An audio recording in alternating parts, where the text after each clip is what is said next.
सभी प्यारे बच्चों, आपका फिर स्वागत है। आपको मालूम होगा कि हम लोग चैप्टर नंबर कौन सा कर रहे हैं? थर्ड। नाम क्या है? Classification of element and periodic properties. अब इसमें बेटा अपना टॉपिक चल रहा था पीरियोडिक प्रॉपर्टीज। मैंने आपको बताया हुआ है पीरियोडिक प्रॉपर्टीज कितनी हैं? बताओ कितनी है? 5। कितनी है? 5 पीरियोडिक प्रॉपर्टीज कौन कौन सी थी बताओ? सबसे पहली एटॉमिक रेडियस, दूसरी आयनिक रेडियस, तीसरी आयोनाइजेशन एनर्जी या आयोनाइजेशन एंथैल्पी, चौथी इलेक्ट्रॉन गेन एंथैल्पी या इलेक्ट्रॉन एफिनिटी, और पांचवी और लास्ट आपकी इलेक्ट्रोनेगेटिविटी।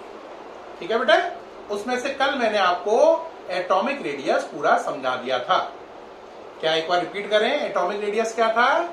किसी एटम के न्यूक्लियस के सेंटर से लास्ट शेल तक की डिस्टेंस क्या कहलाती थी? Atomic radius. इंग्लिश में क्या था? It is the distance from the centre of nucleus to the outermost shell. और मैंने ये भी बताया था ग्रुप में चलने पर ये बढ़ती है, पीरियड में चलने पर ये घटती है। कारण भी बताए थे, वो आपको याद होंगे। अब उसके बाद ये भी बताया था कि एटॉमिक रेडियस 3 टाइप की होती है: covalent radius, metallic radius, van der Waals radius. और ये भी बताया गया था सबसे बड़ी होती है वंडरवाल रेडियस और सबसे छोटी होती है कोवेलेंट रेडियस। अब आज का टॉपिक है हमारा आयनिक रेडियस। देखें बेटा, आयनिक रेडियस क्या है?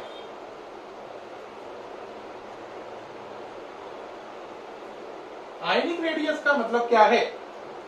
आयनिक रेडियस का मतलब न्यूक्लियस से वो डिस्टेंस जहां तक न्यूक्लियस का इंफ्लुएंस आयनिक बॉन्ड पर मेंटेन रहता है। रिपीट, न्यूक्लियस से वो इफेक्टिव डिस्टेंस जब तक न्यूक्लियस का इंफ्लुएंस आयनिक बॉन्ड पर मेंटेन रहता है। It is the effective distance from the centre of nucleus up to which it has an influence it has an influence in an ionic bond. This is the exact definition of ionic radius. जब ये definition बोलो, अपनी बात कह दो, तो बच्चा कहता है आपने सही है, आपने तो कह दिया सर जी, लेकिन मेरे को कुछ समझ में नहीं आया, सब ऊपर से बाउंस कर गया। देखो बेटा, इसको एक एग्जाम्पल से समझो। मान लो मैं यहाँ पे खड़ा हूं, मेरे आगे 10 बेंचें लगी हैं। कितनी बेंचें लगी हैं? 10। Bench number 1, 2, 3, 4, 5, 6, 7, 8, 9, 10। अब मान लो वैसे तो मेरी आवाज तो बहुत बुलंद है, लेकिन एक कोई मरियल टीचर खड़ा हो जिसकी आवाज बहुत धीमी हो, जैसे बोलता हो अब उसकी आवाज कहां तक जाएगी बोलो? ज्यादा से ज्यादा 2 बेंचों तक। तो 2 बेंचों के बच्चे तो कहेंगे हाँ ये टीचर पढ़ा रहा है, और बाकी पीछे 3 से लेकर 10 बेंचों के बच्चे क्या कहेंगे? अरे ये पढ़ा रहा है, हमें तो पता ही नहीं चल रहा, ये बोल भी रहा है, पढ़ाने की तो बात ही छोड़ दो। तो उस टीचर का इन्फ्लुएंस कहां तक पड़ा? केवल 2 बेंचों तक। बेंच नंबर 1, 2 तो कहेगी वो पढ़ा रहा है, तो उसका टीचर का इन्फ्लुएंस उन पे पड़ेगा। लेकिन बेंच नंबर 3 से 10 कहेगी सुनाई नहीं पड़ रहा, पता नहीं क्या बोलवाल के बकवास करके चला गया। तो बेंच नंबर 3 से 10 उसके इन्फ्लुएंस में नहीं है। तो out of 10 benches only 2 are influence and remaining benches are not influence, है ना? तो उसकी आयनिक रेडियस कहां तक मानी जाएगी? बेंच नंबर 2 तक। जबकि बच्चे कहां तक बैठे हैं? बेंच नंबर 10 तक। तो एटॉमिक रेडियस में तो बेंच नंबर 10 तक कंसीडर होगा, जबकि आयनिक रेडियस में केवल बेंच 1 और 2 ही कंसीडर होगी, 3 से 10 तक कंसीडर नहीं होगी। इसे जरा एक बात को समझें। जैसे टीचर ये खड़ा है तो इसे लिखते हैं टी। ये बेंच 1, 2, 3, 4, 5, 6, 7, 8, 9, 10। अब टीचर इतना धीरे बोल रहा है कि ये कह रहे हैं समझ में आ रहा है, ये कह रहे हैं समझ में आ रहा है, ये कह रहे हैं हमें समझ में नहीं आ रहा है। तो हमारी आयनिक रेडियस ये हो गई। ये हमारी आयनिक रेडियस का पार्ट नहीं है, आईआर यही हो गई बस। लेकिन एटॉमिक रेडियस टीचर से लेकर जहां तक बच्चे बैठे हैं वो सब मानी जाएगी। तो ये एटॉमिक रेडियस हो गई। आयनिक रेडियस ओनली 2 बेंचेस तक है, जबकि atomic radius up to 10 benches तक वर्क करेगी।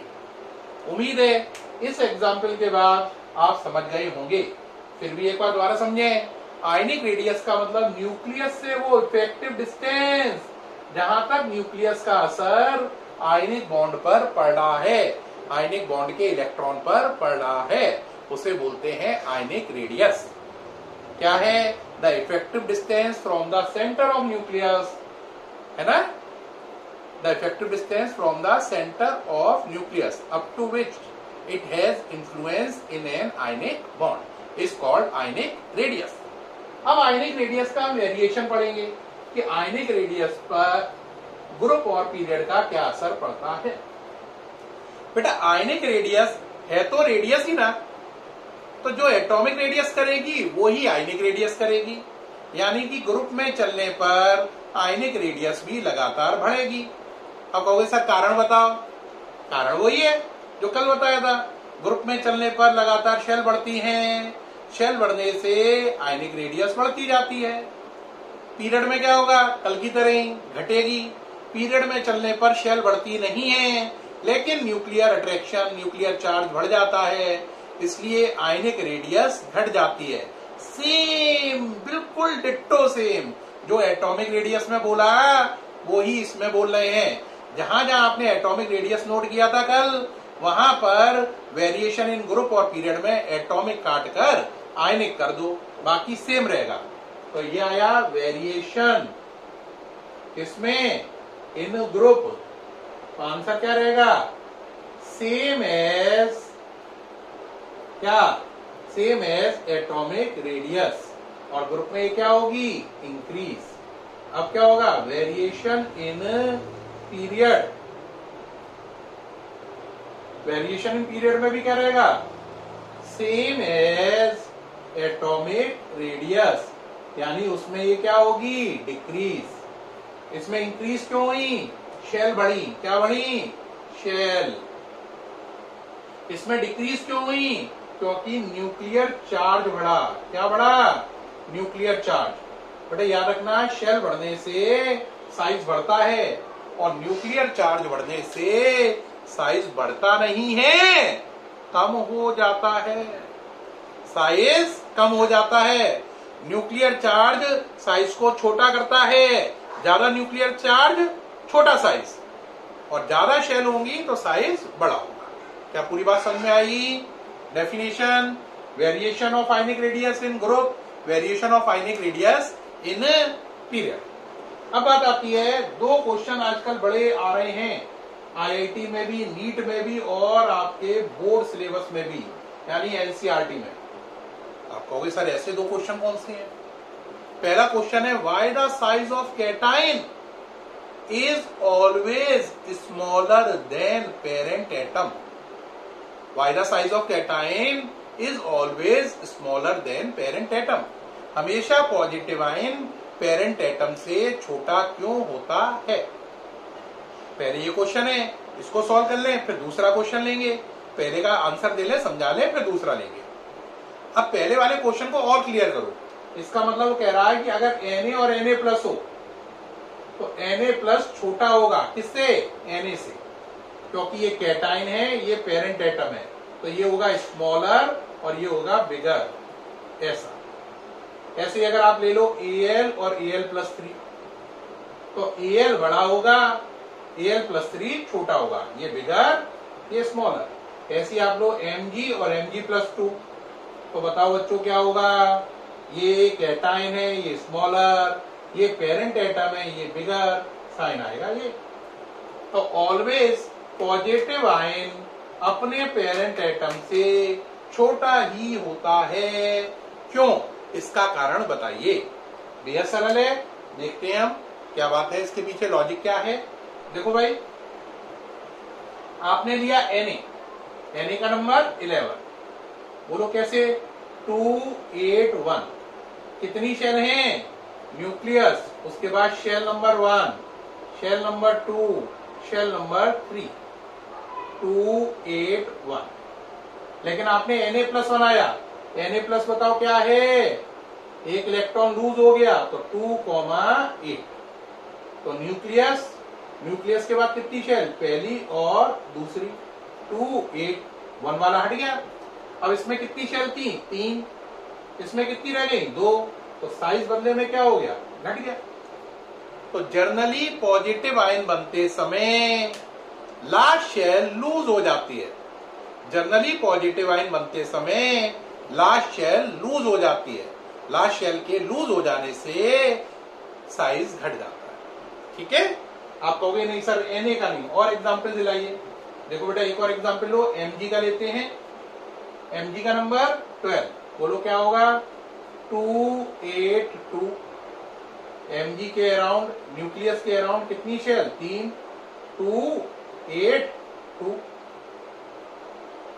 लेकिन अगर Mg से Mg+2 बन जाए, क्या बन जाए, Mg+2 बने, तो बोलो क्या होगा जरा, 2,8। लास्ट की शेल लूज हो जाएगी, क्योंकि +2 चार्ज आने का मतलब लास्ट के दोनों इलेक्ट्रॉन आपके चले गए, कंटी कट गई। अब देखो न्यूक्लियस, फिर वही 2,8, लास्ट की शेल लूज हो गई, साइज फिर क्या हो गया, कम हो गया। तो हमने सीखा कि पेरेंट एटम से कैटायन बनते समय लास्ट शेल लूज हो जाती है। लास्ट शेल के लूज हो जाने से साइज कम हो जाता है। एक तो ये वजह है, एक वजह और भी है।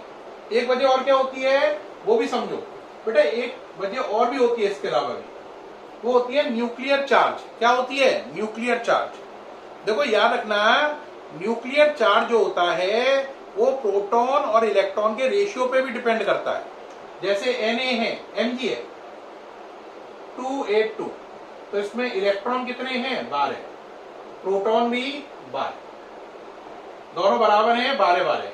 लेकिन आपने अगर Mg+2 बना दिया तो इसमें इलेक्ट्रॉन कितने रह गए, 10, प्रोटॉन अभी भी इसमें 12 ही हैं। याद रखना, प्लस और माइनस लगाने से इलेक्ट्रॉन घटते और बढ़ते हैं, प्लस लगाने से घटते हैं, माइनस लगाने से इलेक्ट्रॉन बढ़ते हैं। लेकिन प्लस और माइनस से प्रोटॉन पर कोई असर नहीं पड़ता और न्यूट्रॉन पर कोई असर नहीं पड़ता। यानी आप प्लस लगाओ ऊपर या माइनस लगाओ, उससे प्रोटॉन और न्यूट्रॉन का नंबर अनचेंज रहता है। प्लस लगाने से और माइनस लगाने से केवल इलेक्ट्रॉन पे असर पड़ता है। प्लस लगाने से इलेक्ट्रॉन घट जाते हैं और माइनस लगाने से बढ़ जाते हैं। अब यहाँ पे देखो P और E क्या है, बोलो, बराबर बराबर। तो P और E का रेशियो क्या आएगा, 1:1, 12/12, है ना। लेकिन यहाँ पे अगर आप देखो P और E का रेशियो 12/10, तो रेशियो बढ़ गया। देखो ये रेशियो 1 से बढ़कर कितना हो गया, 1.2। रेशियो बढ़ने का मतलब है न्यूक्लियर चार्ज बढ़ गया। और अभी अभी मैंने बताया था न्यूक्लियर चार्ज बढ़ने से भी साइज घटता है। तो क्वेश्चन था पेरेंट एटम हमेशा कैटाइन से बड़ा होता है, क्यों। तो इसका आंसर है, दो कारण हैं। पहला कारण है जनरली पेरेंट एटम से कैटाइन बनने में लास्ट शेल लूज हो जाती है, लास्ट शेल के लूज हो जाने से साइज घट जाता है। दूसरा कारण है कि जब कभी भी पेरेंट एटम से कैटाइन बनता है तो प्रोटॉन इलेक्ट्रॉन रेशियो पहले से बढ़ जाता है। प्रोटॉन इलेक्ट्रॉन रेशियो बढ़ जाने से न्यूक्लियर चार्ज बढ़ जाता है। न्यूक्लियर चार्ज बढ़ जाने से साइज घट जाता है। तो why the size of parent atom is always greater than cation? Our answer is, it is due to two reasons. Number one, generally during forming of cation, valence shell is lost. That's why cation is always smaller than parent atom. Point number second, during formation of cation, nuclear charge increases. That's why size decreases. Hence, the size of cation is always smaller than parent atom. उम्मीद है बच्चों ये आपको पूरा clear हो गया होगा। अब इसके बाद सेकंड क्वेश्चन आता है। आप कहोगे सेकंड कौन सा? सेकंड क्वेश्चन आता है कि पेरेंट एटम और नेगेटिव आयन में, पेरेंट एटम और नेगेटिव आयन में कौन बड़ा होगा। जैसे देखो Cl और Cl माइनस में कौन बड़ा होगा, है ना। O और O-2 में कौन बड़ा होगा। अब आपका आंसर यहाँ पर तुरंत होगा सर, बताओ क्या आंसर है आपका। रुको मैं, बोलोगे आंसर? हाँ बोलो, वेरी गुड, बहुत बढ़िया। मुझे लग रहा है बच्चे समझ पा रहे हैं कौन आंसर हुआ बोलो। इन दोनों में बड़ा कौन होगा? ये बिगर, ये स्मॉलर, ये बिगर, ये स्मॉलर। यानी कि निगेटिव आयन हमेशा पेरेंट एटम से बड़ा होता है। रिपीट, negative ion is always bigger in size than parent atom. अब एक बच्चा बोलेगा सर ऐसा क्यों, इसकी वजह समझाओ। देखो अब इसका लॉजिक लो बेटा कैसे वर्क करेगी। देखो एग्जाम्पल किसका ले लें? सीएल का ले लें, बात क्लियर हो जाएगी। तो देखो सीएल 287, शेल कितनी है? 3। प्रोटॉन कितने हैं? 17। इलेक्ट्रॉन कितने हैं? 17। रेशियो क्या हुआ? 17/17, 1:1। अब Cl से क्या बनाया आपने? Cl माइनस, माइनस लगने से इलेक्ट्रॉन बढ़ जाता है, प्रोटॉन और न्यूट्रॉन पे कोई असर नहीं पड़ता है। तो ये कितना हो गया? 288। शेल इसमें भी कितनी है? 3 ही है, 1 2 3। इसमें भी 1 2 3 शेल बराबर है, लेकिन प्रोटॉन 17, इलेक्ट्रॉन 18। अंतर आ गया, समझ में आई बात। अब रेशियो लोगे, बोलो क्या होगा? रेशियो हो गया 17/18, जो कि लेस देन 1 है, 0.98 के आसपास आ गया। तो आपने साफ देखा कि नेगेटिव आयन बनते समय न्यूक्लियर चार्ज कम हो जाता है। दोबारा ध्यान दो, नेगेटिव आयन बनते समय शेल सेम रहती है, लेकिन न्यूक्लियर चार्ज कम हो जाता है। शेल सेम रहेंगी लेकिन न्यूक्लियर चार्ज कम हो जाएगा। और अभी आपने सुना था न्यूक्लियर चार्ज जो करेगा साइज उससे उल्टा करेगा। न्यूक्लियर चार्ज कम हो गया तो साइज पहले से बढ़ गया। That's why Cl minus is bigger in size than Cl। तो क्वेश्चन था कि हमेशा नेगेटिव आयन पेरेंट एटम से बड़ा होता है, क्यों? आंसर है, इसका कारण है कि नेगेटिव आयन बनते समय न्यूक्लियर चार्ज कम हो जाता है, इसलिए नेगेटिव आयन पेरेंट एटम से हमेशा बड़ा हो जाता है। उम्मीद है प्यारे बच्चों आपको बिल्कुल क्लियर हुआ होगा। आज मैंने टॉपिक बताया आयनिक रेडियस, आयनिक रेडिएशन, आयनिक रेडियस का variation in group, ionic radius का वेरिएशन इन पीरियड, और 2 क्वेश्चन डिस्कस किए। Why the size of cation is always smaller than parent atom, और दूसरा डिस्कस किया why the size of negative ion is always bigger than parent atom. उम्मीद है पूरा समझ में आया होगा। बहुत अच्छा लगा हो तो कॉम्प्लीमेंट जरूर किया करो, हमें भी अच्छा लगता है। कई बच्चे कुछ रेस्पॉन्स ही नहीं करते हैं, है ना? ऐसे नहीं बैठे भैया लड्डू गोपाल की तरह। अगर अच्छा लगा हो तो कॉम्प्लीमेंट करें, खराब लगा हो तो कमेंट भी करें, जिससे हम और इम्प्रूवमेंट करें। डाउट्स हो तो अपने डाउट्स पूछा करो प्यारे बच्चों। पीरियोडिक प्रॉपर्टीज 5 थी, उसमें से कल खत्म हो गई थी एटॉमिक रेडियस, आज खत्म हो गई है आयनिक रेडियस। अब बची है 3, कौन कौन सी? आयोनाइजेशन एंथैल्पी, इलेक्ट्रॉन एफिनिटी और इलेक्ट्रोनेगेटिविटी। इन 3 को करते ही चैप्टर का दम निकल जाएगा, चैप्टर मर जाएगा, चैप्टर खत्म होने पे आ जाएगा। एनसीईआरटी क्वेश्चन करो, नया चैप्टर शुरू होगा। आपको बच्चों समझ में आ रहा है सारा? सभी बच्चों का बहुत धन्यवाद प्रॉपर सुनने के लिए। थैंक यू वेरी मच बच्चों। ओके बच्चों, मिलते हैं फिर दोबारा।